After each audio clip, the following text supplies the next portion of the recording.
Ciao a tutti, sono ad Ostuni. Oggi vi parlo di questa città meravigliosa che vedete alle mie spalle e che è chiamata la Città Bianca. Siamo sempre in Puglia. Seguitemi sul mio canale Learn Italia with Annalisa, in cui scopriamo Ostuni oggi e in cui potete trovare molte altre curiosità sull'Italia e sulla lingua italiana.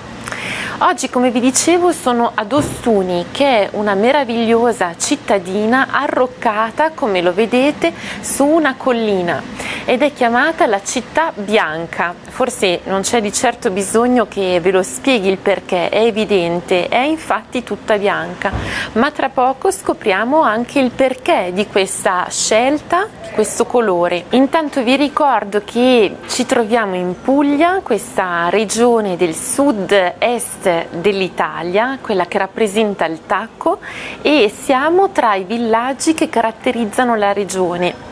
Ci sono moltissimi villaggi che vale veramente la pena visitare: Ostuni, di cui vi parlo oggi, ma anche Cisternino, Ceglie Messapica, Martina Franca, e potremmo continuare. Oggi però ho scelto appunto Ostuni perché ha questo colore particolare che condivide con tanti altri, ma Ostuni è per l'appunto chiamato la Città Bianca. Allora, come lo vediamo, è bianca, ma possiamo chiederci perché.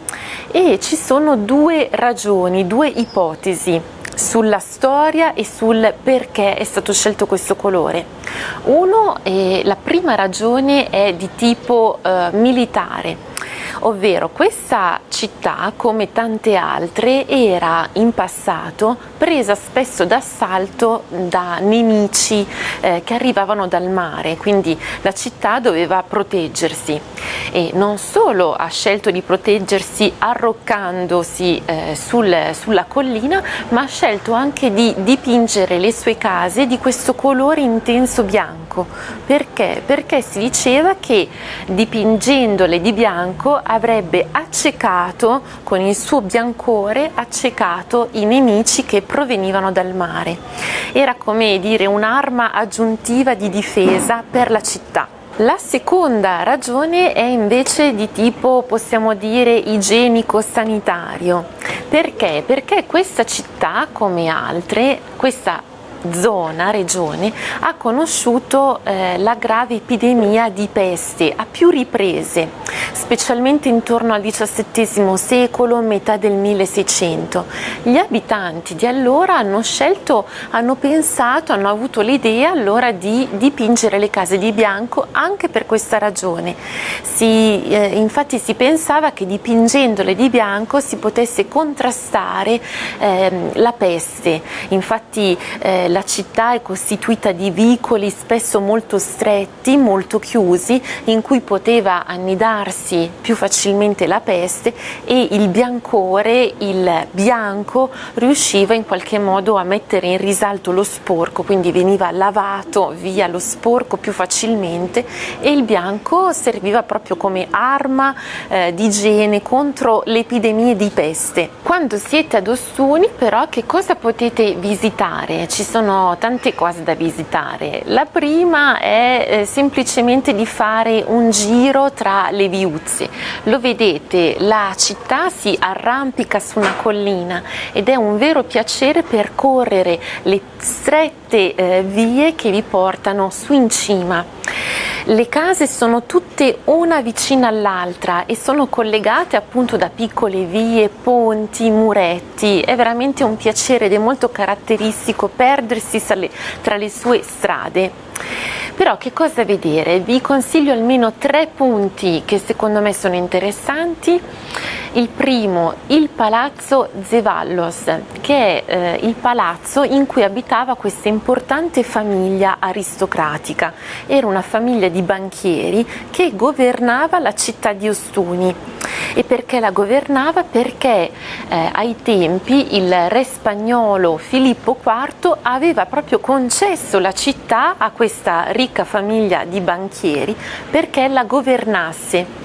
e quindi è molto bello il palazzo con il grande blasone aristocratico che ricorda appunto i tempi in cui la famiglia governava. La seconda cosa che vi indico come consiglio, vi consiglio di visitare, è il Palazzo Vescovile. Anche questo è bianco, si erige come un gioiello, è veramente interessante da vedere, perché è fatto come tanti altri monumenti di Ostuni con quella che la cosiddetta, viene chiamata la pietra gentile, proprio per la facilità con cui si può scavare in essa e si possono fare delle decorazioni. Allora, come vi dicevo, il Palazzo Vescovile è interessante per due ragioni, perché ci presenta due momenti storici.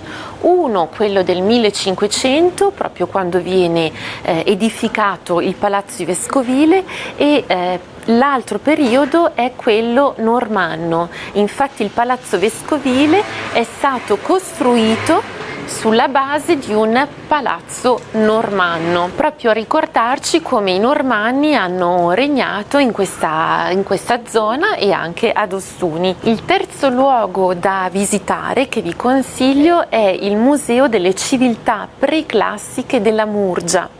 La Murgia che cos'è? È una subregione che interessa anche la Puglia.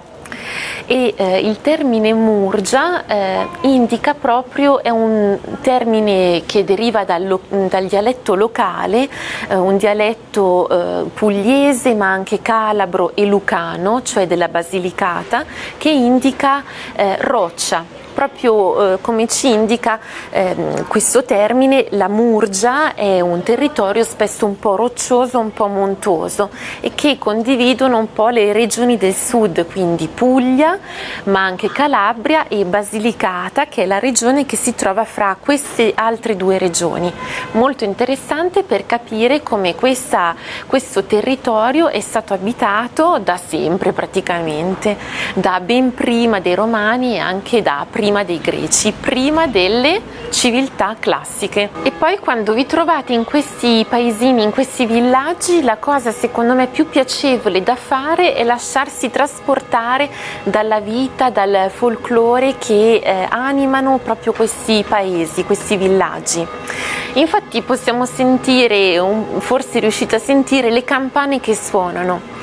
La religione è molto importante in Italia, soprattutto nel sud, non solo in quanto come cosa sacra, ma anche come collante sociale.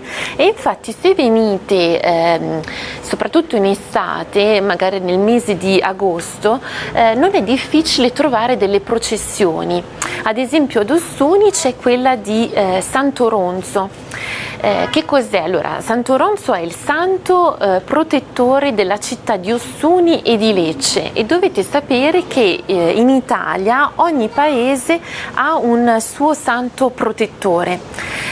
E che cosa succede? Spesso proprio in omaggio a questo santo vengono fatte delle processioni in cui le statue dei santi vengono portate, spesso sono statue molto pesanti, e vengono portate dai fedeli, dai cittadini della città sulle spalle. Quindi è una festa molto animata in cui tutto il villaggio, tutti gli abitanti partecipano, ci sono musiche, preghiere, riti, è molto folclorica e proprio per questo interessante. Non solo però processioni, ma anche feste di gastronomia. Infatti in tutta Italia e specialmente nel sud è facile trovare quelle che si chiamano sagre. Allora, sagre è anche questo un termine che fa riferimento ad un aggettivo latino che significa sacro, quindi ci ricorda un po' l'origine, e sono feste in cui tutta la comunità si ritrova per festeggiare e sono basate sulla condivisione del cibo. Quindi in queste feste, se ne trovate, è molto importante andare per capire veramente la cultura popolare e anche culinaria. Da Ostuni per adesso è tutto, io vi ringrazio, abbonatevi al mio canale, ricordatevi, e a presto per altri viaggi in Italia. Ciao!